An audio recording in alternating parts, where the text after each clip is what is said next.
사사기 16장입니다. 1절부터 17절까지 교독합니다. 제가 한 절, 여러분이 한 절. 사사기 16장 구약성경 389페이지입니다. 1절부터 17절까지 교독하겠습니다. 삼손이 가사에 가서 거기서 한 기생을 보고 그에게로 들어갔더니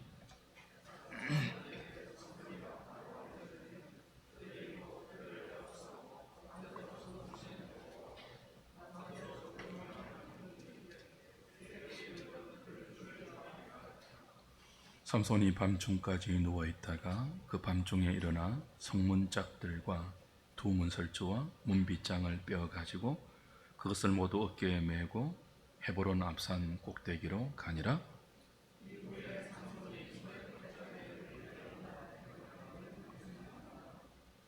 블레셋 사람의 방백들이 그 여인에게로 올라가서 그에게 이르되 삼손을 꾀어서 무엇으로 말미암아 그 큰 힘이 생기는지, 그리고 우리가 어떻게 하면 능히 그를 결박하여 굴복하게 할 수 있을는지 알아보라.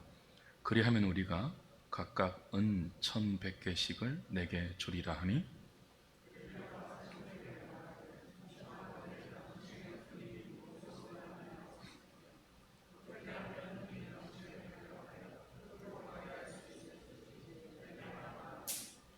삼손이 그에게 이르되 만일 마르지 아니한 새 활줄 7으로 나를 결박하면 내가 약해져서 다른 사람과 같으리라.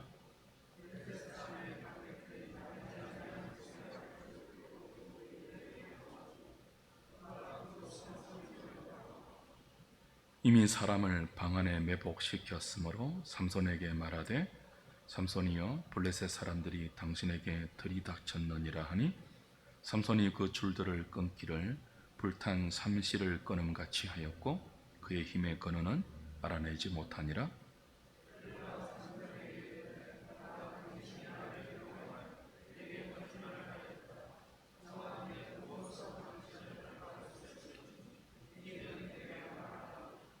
삼손이 그에게 이르되 만일 서지 아니한 새 밧줄들로 나를 결박하면 내가 약해져서 다른 사람과 같으리라 하니라.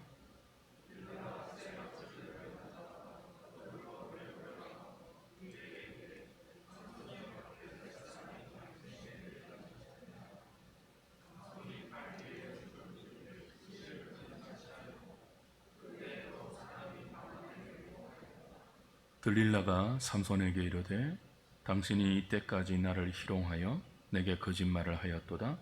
내가 무엇으로 당신을 결박할 수 있을는지 내게 말하라 하니, 삼손이 그에게 이르되 그대가 만일 나의 머리털 7가닥을 배틀의 날실에 섞어 짜면 되리라 하는지라.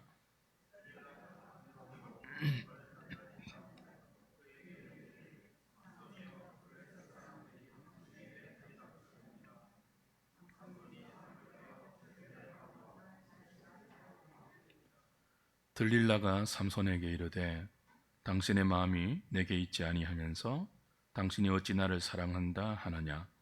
당신이 이로써 3번이나 나를 희롱하고 당신의 큰 힘이 무엇으로 말미암아 생기는지를 내게 말하지 아니하였도다 하며 날마다 그 말로 그를 재촉하여 조름에 삼손의 마음이 번뇌하여 죽을 지경이라. 삼손이 진심을 드러내어 그에게 이르되 내 머리에는 삭도를 대지 아니하였나니 이는 내가 모태에서부터 하나님의 나실인이 되었음이라. 만일 내 머리가 밀리면 내 힘이 내게서 떠나고 나는 약해져서 다른 사람과 같으리라 하니라. 아멘.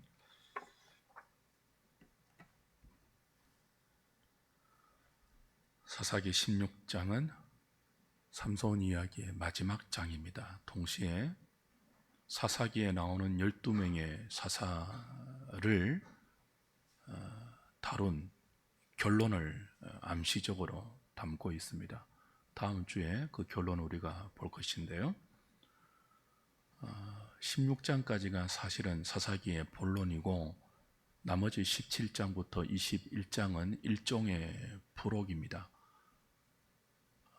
이스라엘의 왕이 없어서 자기 소견에 옳은 대로 행하였더라라는 핵심 구절이 이끌어가면서 사사시대의 극심한 종교적인 타락과 도덕적인 부패의 실상을 이 부록이 다루어 주고 있죠. 하나씩 살피기로 하고 오늘은 사사기 본론의 마지막 삼손 이야기의 끝부분을 보면서 하나님께서 오늘 우리에게 주시고자 하는 교훈을 좀 생각하려고 합니다. 우리가 함께 읽은 이 16장의 전반부는 삼손이 어떻게 영적으로 몰락해 가고 있는지를 비교적 상세하게 보여줍니다. 삼손은 우리가 알다시피 매우 강한 사람입니다. 하나님은 그를 나실인으로 태어날 때부터 구별해 주셨고 어떤 인생도 갖지 못한 강한 힘을 특별하게 허락해 주셨습니다. 14장 6절을 보면 맨손으로 어린 사자를 염소 새끼 찢어 죽이듯이 찢어 그런 강한 힘을 발휘했고요. 15장 4절을 보면 여우를 한꺼번에 300마리나 붙잡는 그런 능력도 보여주었죠. 또 낙이 턱뼈 하나로 대적 1000명 이상을 무찌르는 괴력도 하나님께서 허락해 주셨습니다.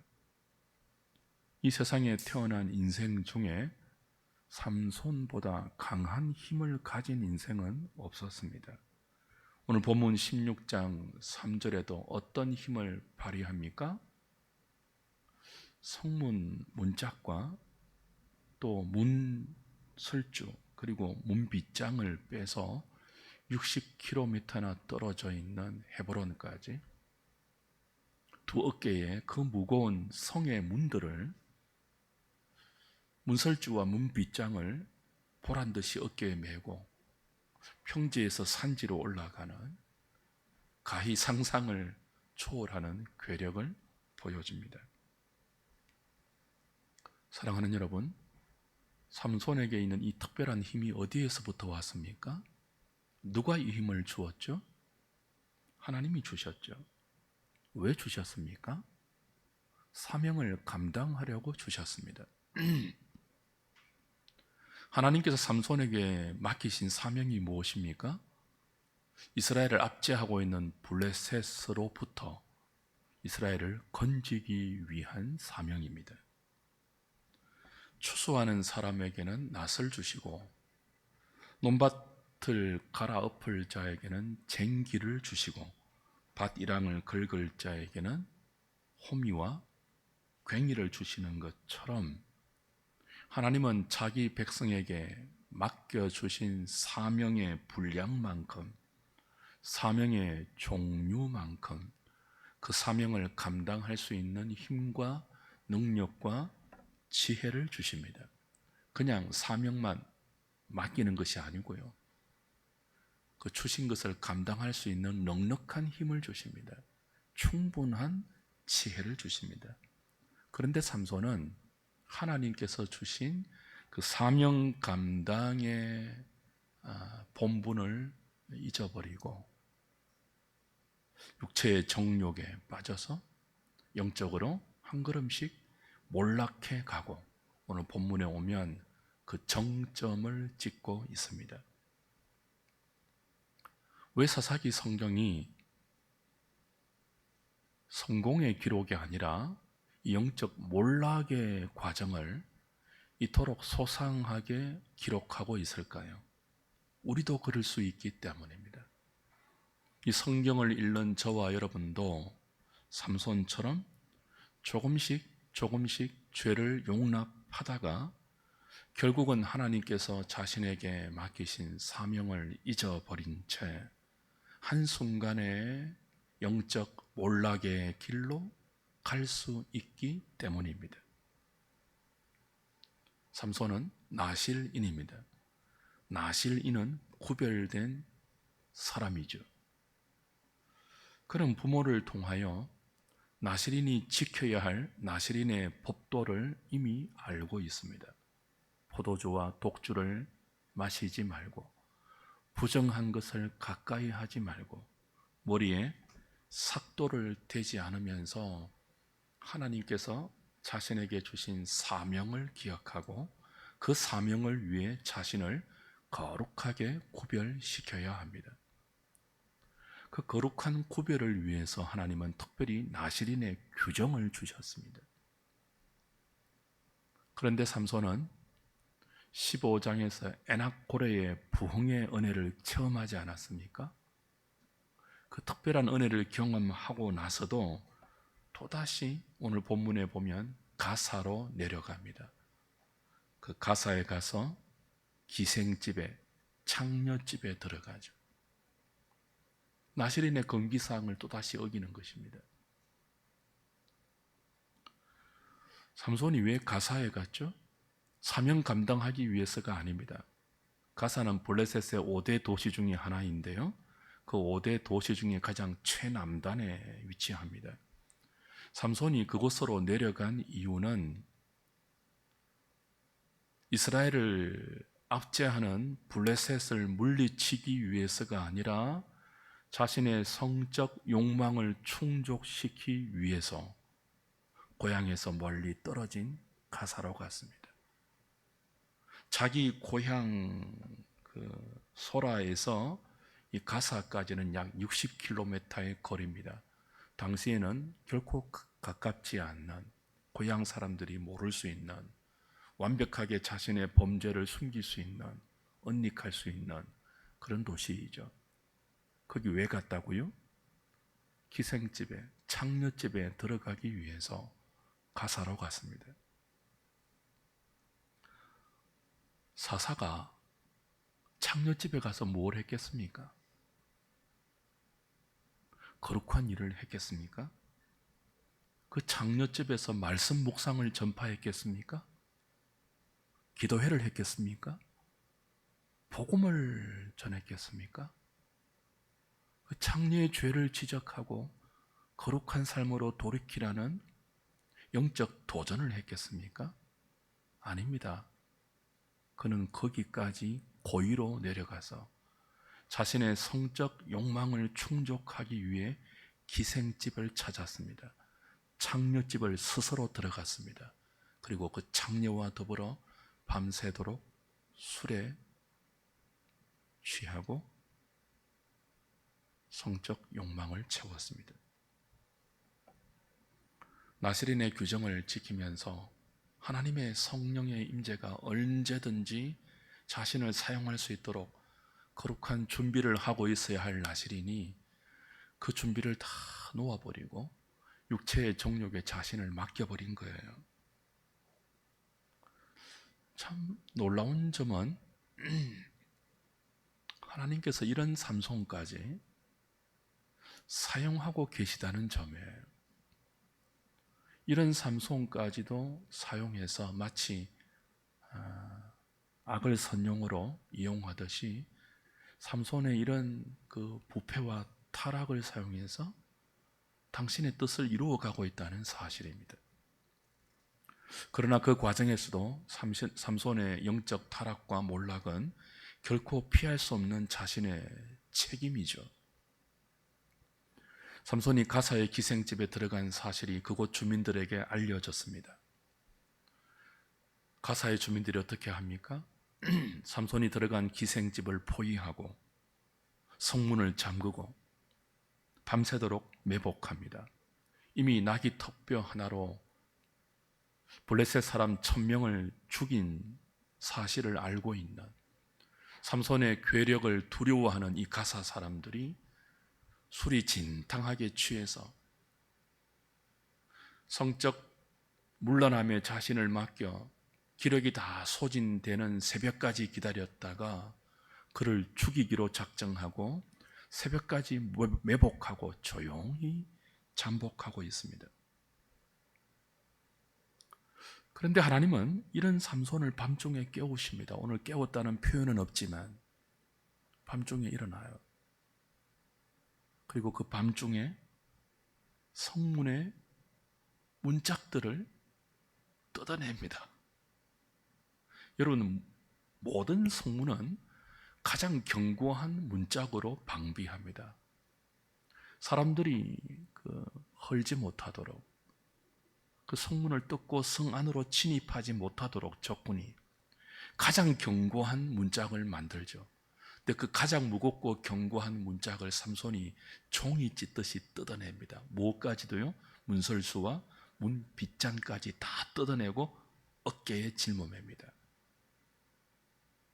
그리고 어디로 갑니까?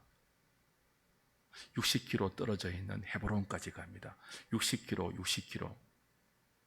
조금 의미심장한 그런 나레이터인데요. 상상해 보세요. 지금 삼손을 죽이려고 새벽이 되면 그를 죽이기 위해서 가사의 사람들이 매복하고 있습니다.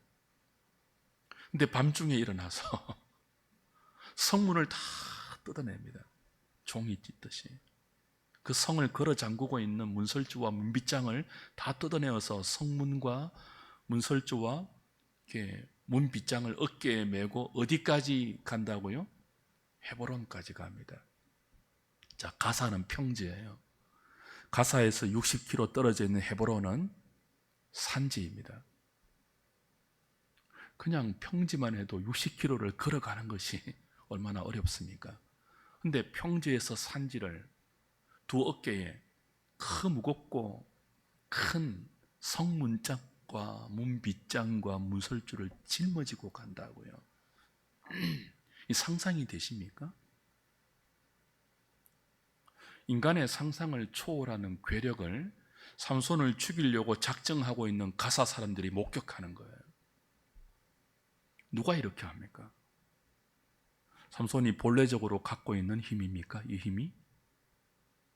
삼손이 나시린의 규정을 어기고 육체의 정욕에 빠져서 창녀와 뒹굴고 있는 그 영적 몰락의 길을 가고 있음에도 불구하고 하나님께서 삼손을 통하여 계획하고 있는 압제받는 블레셋으로부터 이스라엘을 건지기 위한 당신의 신실한 뜻을 이 삼손의 몰락하는 과정을 통해서도 하나님은 이루어 가고 계시죠.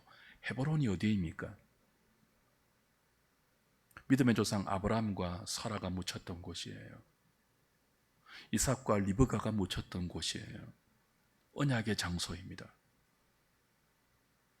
가사, 가장 강한 삼손이 이름 없는 창녀와 뒹굴면서 적에게 노출되어 있는 사명을 잊어버리고 하나님이 주신 힘을 어디에 사용할지를 다 망각한 채 육체의 정욕에 자신을 내던지고 있는 이 가련한 사사 삼손을 통해서라도 하나님은 당신의 언약, 너를 통해서 블레셋에게 고통받는 이스라엘을 건질 것이라는 이 약속을 성취하기 위하여 그에게 다시 한번 괴력을 허락하시고 성령의 능력을 허락하시고 그를 깨워서 밤중에 깨워서 그를 죽이려고 매복하고 있는 가사의 적군들 앞에 감히 상상할 수 없는 하나님의 능력을 보여주는 것입니다. 그리고 그 능력을 통해서 삼손이 이 가사의 성문짝을 뜯고 그 문설주와 문빗장을 메고 헤브론 언약의 장소로 내려가는 거죠. 내 눈앞에서 대적의 문을 허물 것이다. 어디까지요? 언약의 헤브론까지.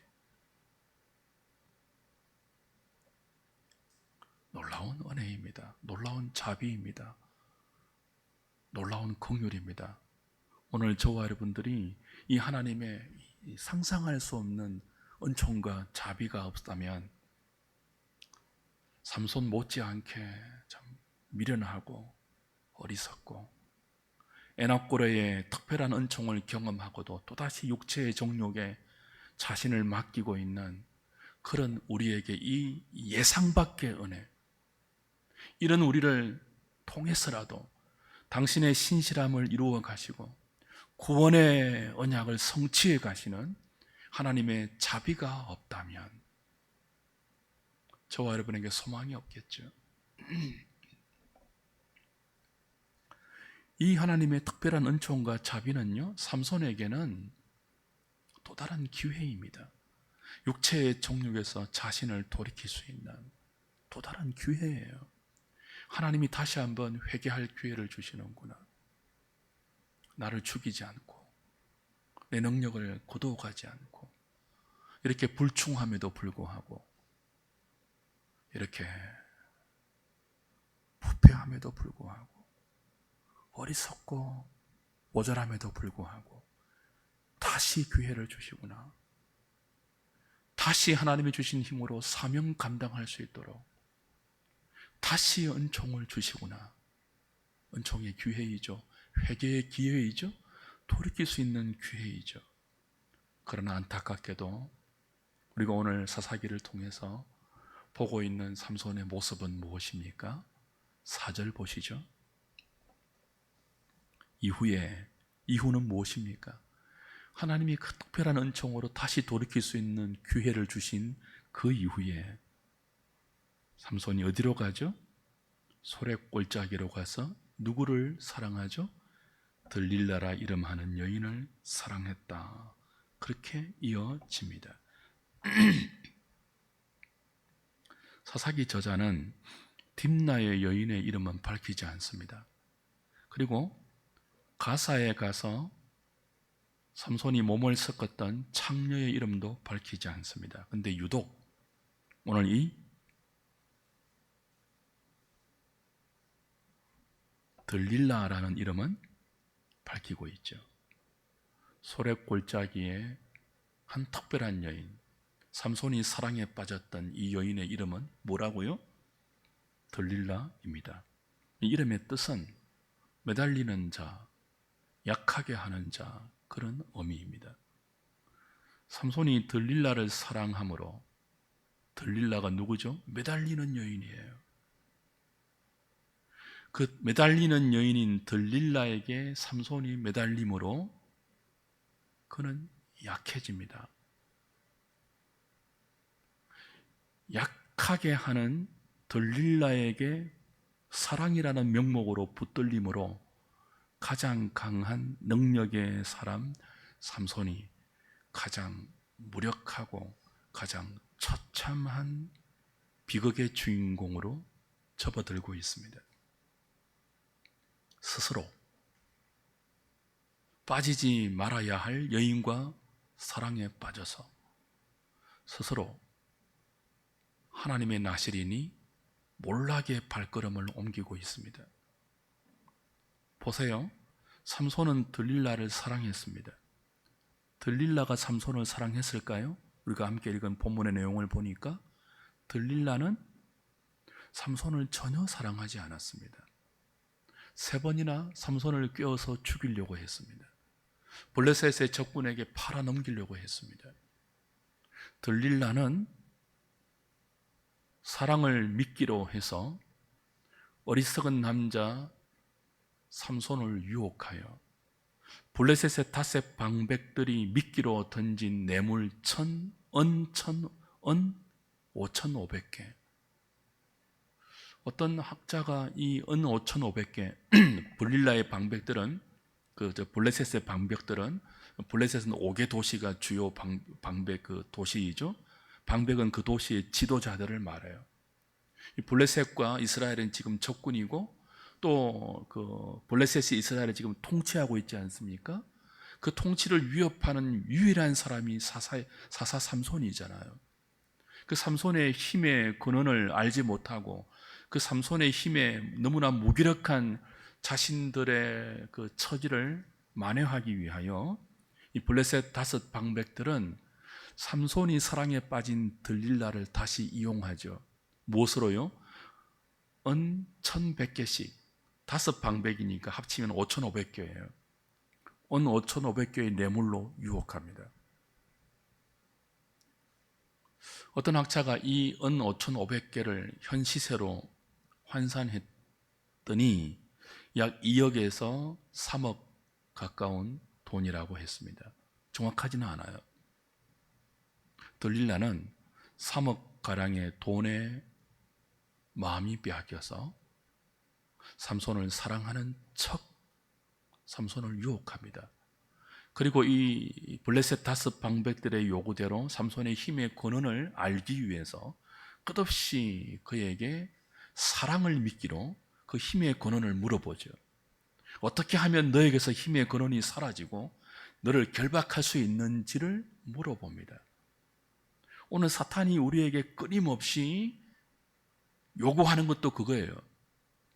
그리스도인들, 주의 몸된 교회들, 너희들의 영적 힘의 근원이 뭐냐?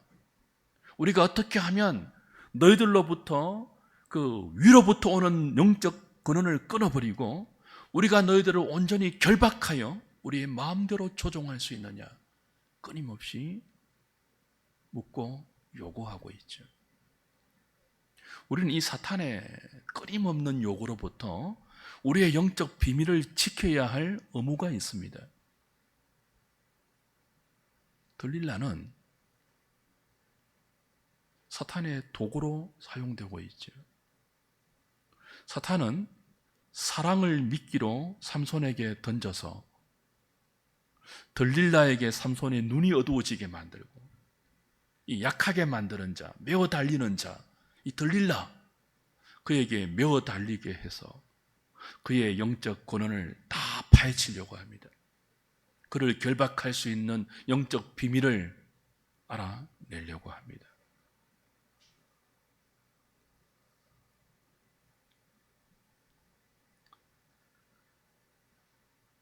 들릴라를 사랑한 삼손이 맞이한 결말이 무엇입니까?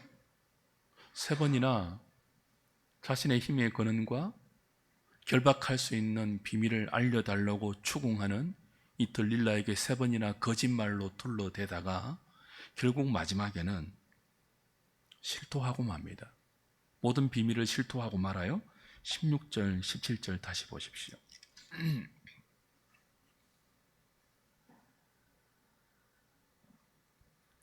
날마다 그 말로 그를 재촉하여 조롱해. 그 말이 무엇입니까?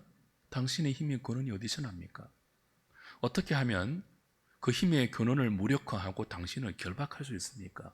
그 질문이잖아요. 날마다 그 말로 삼손을 재촉하며 조롱해. 삼손의 마음이 어떻게 됐다고요? 번뇌하여 죽을 지경이 되었습니다. 그래서 마침내 17절 삼손이 진심을 드러내어 그에게 이르되 내 머리 위에는 삭도를 대지 아니하였나니 이는 내가 모태에서부터 하나님의 나실인이 되었습니다. 만일 내 머리가 밀리면 내 힘이 내게서 떠나고 나는 약해져서 다른 사람과 같게 될 것이다. 이실 짓고 하고 맙니다.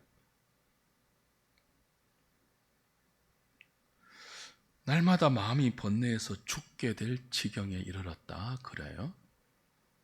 그 정도가 되면 알아차려야 하지 않습니까? 아무리 미련해도 인생이 3번이나 들릴라가 자신을 배신했잖아요. 3번이나 자신을 죽이려고 했잖아요. 3번이나 자신을 묶어서 블레셋 군인들에게 넘겨주려고 했잖아요. 아무리 미련한 남성이라도, 아무리 미련한 곰탱이라도 이 정도가 되면 들릴라의 정체를 알아차려야 하지 않습니까? 심히 번뇌하여 죽게 될 지경에 이르렀다면 그 번뇌하고 고민하는 과정을 통하여 바른 결정을 내리는 것이 인간의 마땅한 본분 아닙니까? 나실인을 떠나서 그리스도인을 떠나서 인간의 마땅한 본분 아닙니까? 이 여인이 지금 나를 사랑하는 것이 아니구나. 사랑을 미끼로 나를 이용하고 있구나. 나를 적군에게 넘겨주려고 하고 있구나. 내가 죽든지 말든지 아무 관심이 없구나. 그걸 알아차려야죠. 어쩌면 이 들릴라가 집요하게 재촉하는 힘의 근원과 결박의 비밀을 알려달라는 그 말을 듣고 번뇌하고 죽게 될 정도로 고민하는 그 기간은요, 하나님이 주신 마지막 기회일 수 있습니다.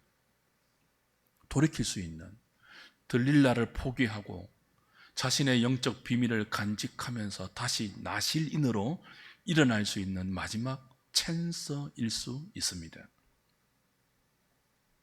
우리의 삶에 죽게 될 정도로 심한 고민이 생길 때, 누군가의 관계로부터, 누군가의 말로부터, 지금 내가 직면하고 있는 이 현실적인 상황 때문에 죽게 될 정도로 심한 고민이 생길 때, 심한 번뇌가 나를 사로잡을 때, 그때는 하나님의 뜻을 물을 수 있는 기회입니다.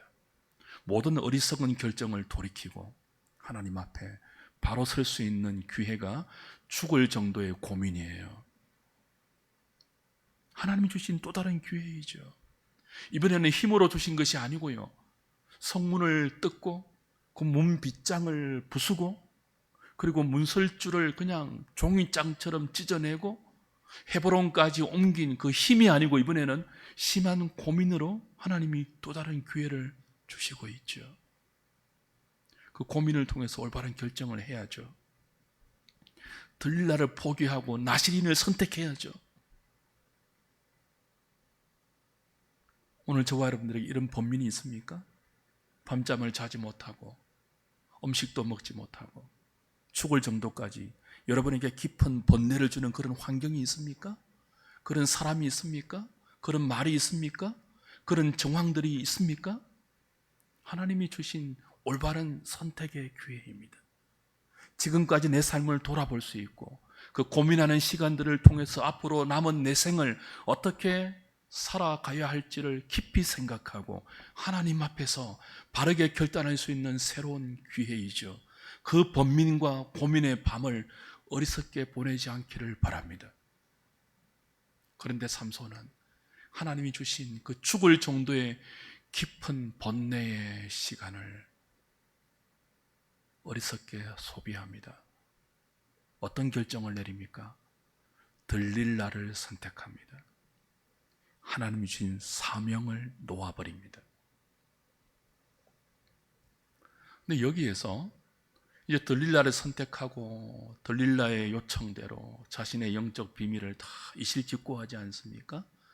근데 이렇게 이실직고하는 과정에서 우리가 지금 오늘 생각해야 할 중요한 지점이 하나 나와요. 삼손이 나실인인 자신의 진실을 말하면서 무엇을 언급하죠? 무엇만 언급하죠?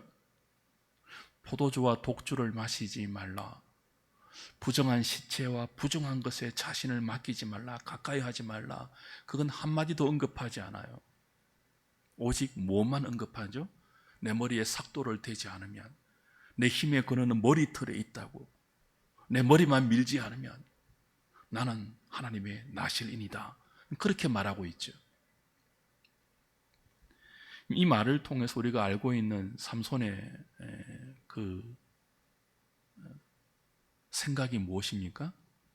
무엇을 하든지 자신은 장녀에게 들어가서 육체의 정욕에 자신을 맡기든지, 사자의 시체에 있는 꿀을 찍어서 마시든지, 포도주와 독주, 창녀집에 가서, 기생집에 가서 술 마시지 않았겠습니까? 이방 여인과 결혼하는 결혼잔치에 술이 없었겠습니까?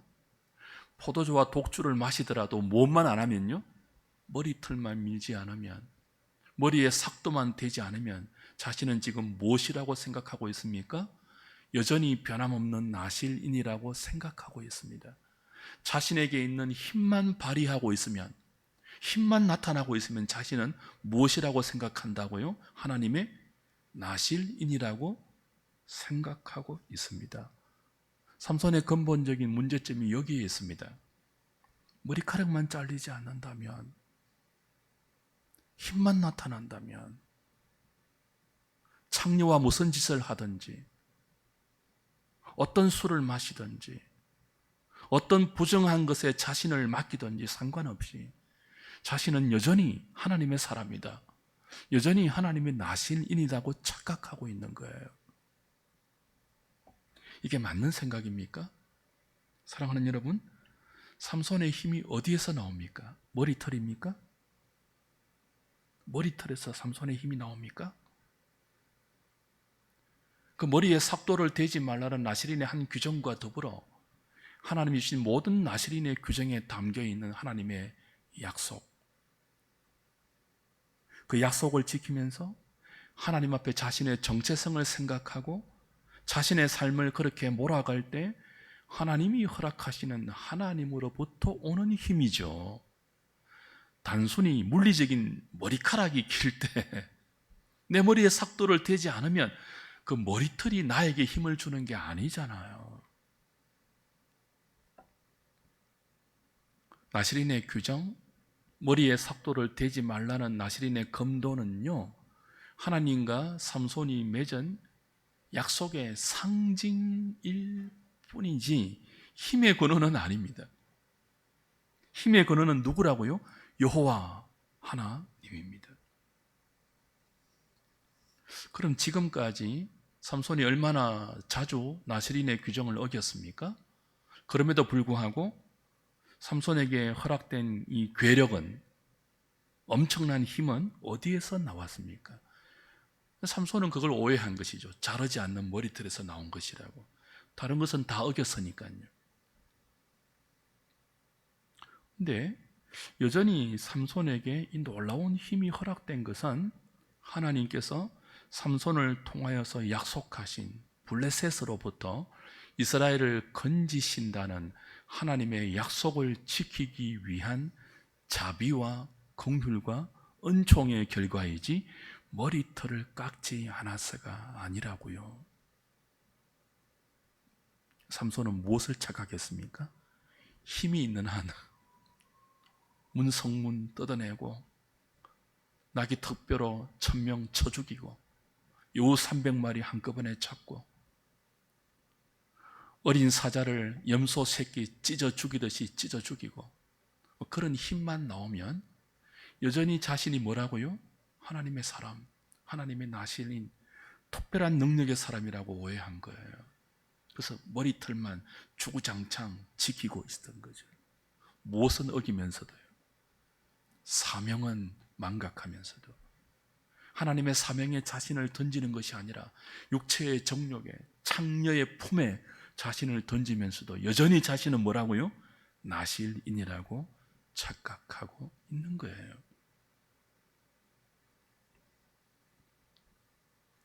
이런 신앙적 오해는 삼손에게만 있지 않습니다. 오늘 저와 여러분에게도 얼마든지 나타납니다.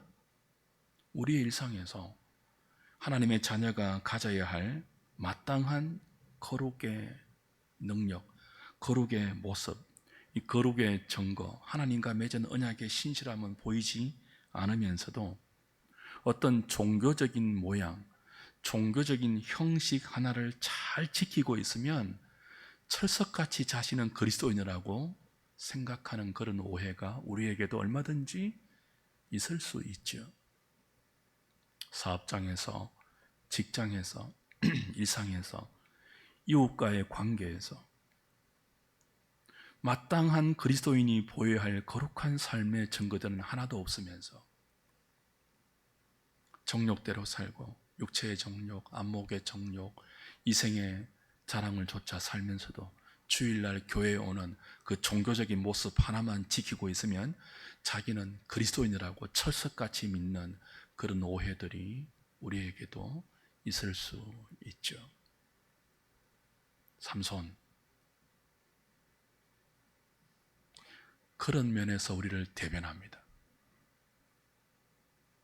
사무엘상 4장에 보면 이런 삼손의 오해와 비슷한 이스라엘의 오해가 나오죠. 블레셋과 이스라엘이 싸움을 벌입니다.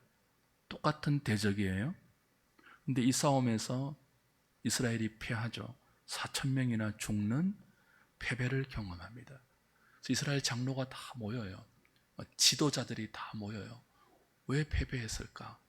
머리를 맞대고 궁구한 결과 그들이 내린 결론이 무엇입니까? 법궤를 앞세우지 않았다. 전쟁에 나갈 때, 적군과의 전쟁에 나갈 때 법궤를 빼고 나갔다. 그런 결론을 내리고 두 번째 전쟁에는 법궤를 앞세우는 거예요. 엘리 제사장의 두 아들 홈니와 비느하스가 그 법궤를 가지고 와서 그 법궤를 앞세우고 기세등등하게 이제는 하나님이 우리와 함께 하실 것이라고 블레셋과 다시 싸웁니다. 결과가 무엇입니까? 여러분이 알고 있듯이 1차 전쟁보다 더 비참한 패배를 경험합니다. 첫 번째 전투에서 4천 명이 죽었잖아요. 법궤를 앞세운 두 번째 전투에서 몇 명이 죽었죠? 무려 3만 명의 보병이 죽어나갑니다. 그리고 법궤를 앞세운 비느하스와 옴니와 비느하스가 죽습니다. 그리고 이 홈니와 비느하스의 그 아버지 98세의 엘리 제사장도 두 아들의 죽음 소식을 듣고 충격을 받아 의자에서 넘어져 목이 부러져 죽습니다. 비느하스의 아내는요, 그 순간에 출산 중이었죠. 그 출산 중에 법궤가 빼앗겼다는 소식을 듣고 자신의 남편이 죽었다는 소식을 듣고 이 비느하스의 아내는 그 아들의 이름을 무엇이라고 짓습니까? 하나님의 영광이 떠났다, 이카폿이라고 짓습니다. 일상에서 하나님 백성의 거룩한 특징은 다 그냥 놓아버린 채 법궤 하나만 앞세우면, 어떤 종교적인 형태 하나만 앞세우면 하나님이 자신들과 함께 해줄 것이라는 이 망상, 이 종교적인 오해, 이 엄청난 착각이 이런 비극을 몰고 온 거죠. 이 착각의 종점은 하나님의 영광이 그들에게서 떠나는 것입니다. 지금 삼손에게 하나님의 영광이 떠나고 있습니다. 이제 다음 주에 보겠지만 잡혀서 두 눈이 뽑힙니다. 머리카락이 다 잘립니다. 하나님의 영광이 그에게서 떠나고 있습니다. 이 카봇으로 삼손은 자신의 운명을 스스로 몰아가고 있습니다. 주 안에서 사랑하는 여러분, 법궤를 빼앗긴 이스라엘과 들릴라에 빠져버린 삼손의 공통점이 무엇입니까? 영적 무지와 영적 무감각이죠. 이런 영적 무감각이 어디서부터 출발했습니까? 하나님께서 맡겨주신 자신의 사명, 이스라엘로 치면 거룩한 제사장 나라의 사명, 삼손으로 치면 블레셋으로부터 자신의 조국 이스라엘을 건져야 할 나시린의 사명, 그 사명을 다 잊어버리고 조금씩 죄를 허용하고 조금씩 육체의 정욕에 자신을 맡겼던 순간부터 그 조금이 마침내 죄에 대한 경계심을 다 풀어지게 만들고 결국은 육신의 정욕과 안목의 정욕과 이생의 자랑이라는 그릇된 사랑에 빠지게 만들었죠. 삼손이 빠진 들릴라와의 사랑은 아름다운 사랑이 아닙니다. 하나님의 언약에 기초한 신실하고 정당한 사랑이 아닙니다. 그건 더러운 사랑입니다. 육신의 정욕과 안목의 정욕으로부터 솟구친 더러운 사랑입니다. 사랑이라는 명목으로 사탄에게 자신을 다 던져버리고 있는 위험한 사랑입니다. 하나님은 이 잘못된 사랑으로부터 삼손을 돌이키기 위한 많은 기회를 주셨습니다. 그러나 그 수많은 기회에도 불구하고 삼손은 잘못된 사랑에서 자신을 돌이키지 않고 그 들릴라를 선택하는 어리석음을 끝까지 고집했습니다. 그래서 그 어리석음이, 그 영적인 무지와 무감각이 자신으로부터 하나님의 능력과 하나님의 영광을 다 떠나게 만든 이카폿의 비참을, 비극을 스스로 초래하고 있습니다. 사랑하는 여러분, 오늘 저와 여러분에게도 우리를 이렇게 영적으로 무감각하고 무지하게 만드는 잘못된 사랑은 없습니까? 조금씩 죄를 용납하면서 마침내 영적으로 무감각하게 자신을 방임하고 있는 우리의 어리석음은 없습니까? 이 시간 잘 돌아보면서 하나님 앞에 기도하는 이 저녁이 될 수 있기를 주님의 이름으로 부탁드립니다. 찬송하고 기도하겠습니다.